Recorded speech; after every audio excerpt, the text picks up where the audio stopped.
May nabasa po ako, if bago lang nag-loan ng MPL, kailangan daw ho makabayad ng 8 months bago makapag MPL Flex. Totoo po ba? So, na-curious po talaga ako nito mga master kasi marami din po mga nagtatanong sa akin nito kung kaano katagal yung dapat paghihintay, pagbabayad bago makapag-renew sa MPL. So, dito po ngayon sa MPL Flex, sinubukan ko po na gumawa ng isa pong computation na kung saan ay nakikita ko po yung parang daloy ng atin pong loan balances every month. Tina-target ko na at the end of the term ay matatapos o at least magiging zero yung balanse ng utang.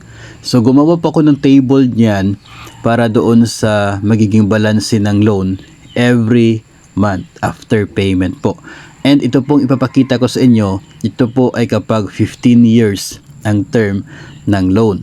So napapansin ko po na kapag iba-iba yung term ng loan, ay iba-iba rin yung ginagamit na interest rate monthly sa pag-compute ng interest, and iba-iba rin yung magiging sagot no, kung ilang buwan yung dapat yung payments mo para makapag-renew ka. Dito sa 15 years, sample amount ko lamang po is 100,000. Pero this is applicable sa lahat, no? Regardless of the amount, ay parang pare-pareho po dito yung magiging takbo ng payment sa loans. No, kapag 100,000, pagkatapos ng 8 months of payment, yung naka-highlight po dyan, yung magiging balanse ng loan is nasa 97,900. Kung matatandaan po ninyo, na ang MPL Flex ay meron po itong service fee na 2% sa loan amount. So kapag nag-apply ka ng 100,000 at ito ay i-renew mo after 8 months, 100,000 pa rin, same amount. So 2,000 yung kanyang magiging service fee. So out of 100,000, 98,000 na lamang yung matitira sa utang mo. So from that 98,000 ibabawas yung balanse sa loan, tapos advance interest and advance payment para sa insurance.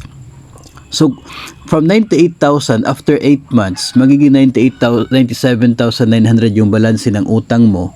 So tamang-tama lamang, no? After 8 months, tamang-tama lamang na pwede kang mag-renew sa inyo pong loan.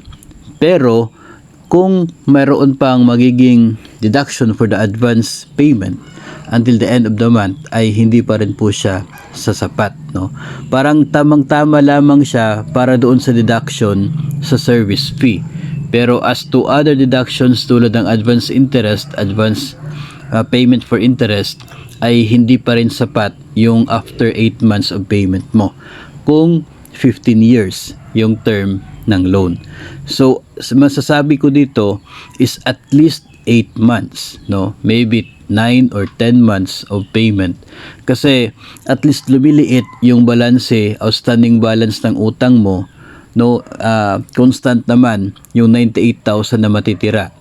So dadagdagan pa o babawasan pa siya sa magiging advance payment sa interest until the end of the month, then saka po yung outstanding balance. So ibig sabihin nito, kung meron kang payment na 9 months or 10 months, ay pwede ka makapag-renew, pero wala ka dapat i-expect na malaking halaga makukuha. Kasi kung pagbabasihan po natin, dahil po doon sa mahabang loan term, ay talagang maliit yung nagiging payment po every month. So magkakaroon po ako ng isang episode kung saan ay ipapakita ko sa inyo yung possible na scenario ng inyong loan account kapag 15 years yung term, na kung after after 1 year, magkano yung pwede yung balance na lamang ng utang mo para pwede mong ma-estimate kung makakakuha ka ba ng malaki-laking proceeds or hindi. Pero alam ko po, dahil 15 years yung term, 1 year, 2 years na payments, ay maliit pa rin ang magiging balanse o magiging net proceeds. Pero yun nga, yung tanong, kung makaka-renew, pwede. Pero kung kung maliit naman yung proceeds, ay parang hindi mo pa rin siya ma-appreciate dahil gagastos ka para doon sa service fee. So to answer the question, possible po yung 8 payments kapag 15 years yung term ninyo. Pero kung mababa, let's say 10 years, yung 8 months na payment ay sakto po siya, no? Base doon sa computation natin mga master, kapag 10 years yung term, after 8 months, mga nasa 96,000 yung balanse ng 100,000 na loan mo. So, kung 100,000 magre-renew ka, babawasan ng 2,000 na service fee sa MPL, so 98,000 na lamang yung natira doon sa utang mo. So, mayroon ka pang counting allowance for the advance interest at meron pa siyang sapat na pambayad doon sa outstanding balance. Pero yun nga, yung net proceeds mo, maliit pa rin.